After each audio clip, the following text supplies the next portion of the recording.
በአውሮፓን የሚያንቀጠቅጠው ኢትዮጵያውያን የቲክቶክ ኮከብና የሚዲያዎች ዝምታ ዛሬ በዓለም አቀፍ ደረጃ በሚሊዮን የሚቆጠሩ ሰዎችን እያዝናናና የኢትዮጵያ ስም በበጎ እያስጠራ ስላለው ድንቅ የቲክቶክ ጥንዶች እናነሳለን። አዶናይና ዲላን። በተለይም በኢትዮጵያ ተወልደው ባደገውና አሁን ላይ በሚሊዮኖች የሚቆጠሩ ተከታዮችን ባፈራው አዶናይ ዙሪያ እናወራለን።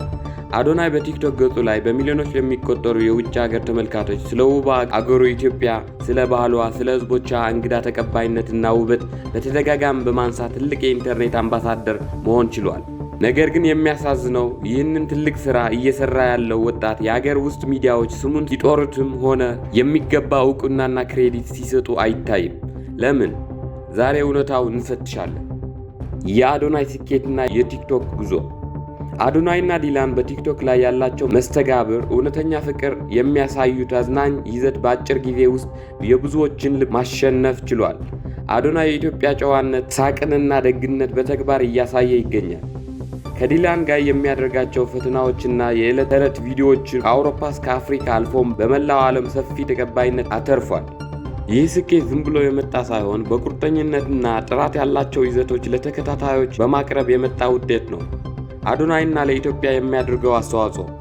ብዙዎችን አዶናይ የሚያውቁት በአዝናኝ ቪዲዮዎችም ቢሆንም ከጀርባው ግን ትልቅ የሀገር ፍቅር ስሜት ያለው ወጣት ነው። በተለያዩ ቪዲዮዎቹ ላይ ስለ ኢትዮጵያ ባህል፣ ስለ ምግብ፣ ስለ ታሪክና ስለ ሕዝቦቿ በኩራት ይናገራል። በሚሊዮን የሚቆጠሩ የውጭ ሀገር ዜጎች ስለ ኢትዮጵያ ያላቸው የተሳሳተ አመለካከት እንዲቀይሩና ስለ ሀገሪቱ በጎ ገጽታ እንዲረዱ ትልቅ አስተዋጽኦ አበርክቷል።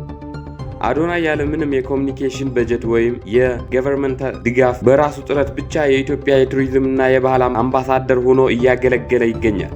በአውሮፓ መድረኮች ላይ የአገሩን ስም በኩራት በማንሳት የኢትዮጵያ ባንዲራና ባህል እያስተዋወቀ ነው። የኢትዮጵያ ሚዲያ ዝምታና የሚገባ ዕውቅና ማጣት። ነገር ግን እውነታዊ ይህ ሆኖ ሳለ በሀገራችን ያሉ ባህላዊም ሆኖ ዲጂታል ሚዲያዎች ለዚህ ወጣት የሚገባ ቦታ ሲሰጡት አይታይም። ብዙ ጊዜ ሚዲያዎችን ትኩረት የሚሰጡ ለአሉታዊ ወሬዎች፣ ለአወዛጋቢ ጉዳዮች ወይም በሀገር ውስጥ ብቻ ለሚንቀሳቀሱ የተወሰኑ ግለሰቦች ነው። በዓለም አቀፍ መድረክ ላይ ተጽዕኖ ፈጣሪ የሆነው የመጣውን የሀገሩን ስም በበጎ እያነሳ ያለውና በሚሊዮኖች የሚቆጠሩ ተከታይ ያፈራው አዶናይ ስሙን ለመጥራት እና ላደረገው በጎ አስተዋጽኦ ዕውቅና ለመስጠት ለምን ወደ ኋላ አሉ?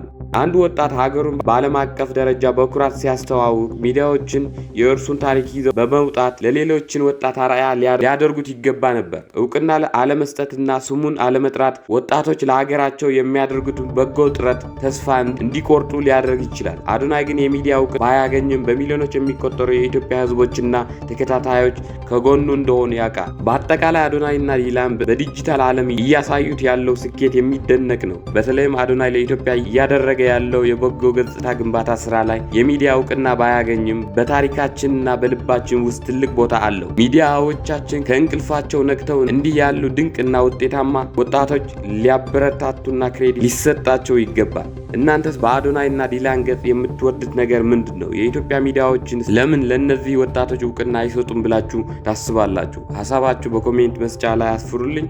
ቪዲዮ ላይክ እና ሼር ማድረግ እንዳትረሱ። በሚቀጥለው ቪዲዮ እስከምንገናኝ ቻው።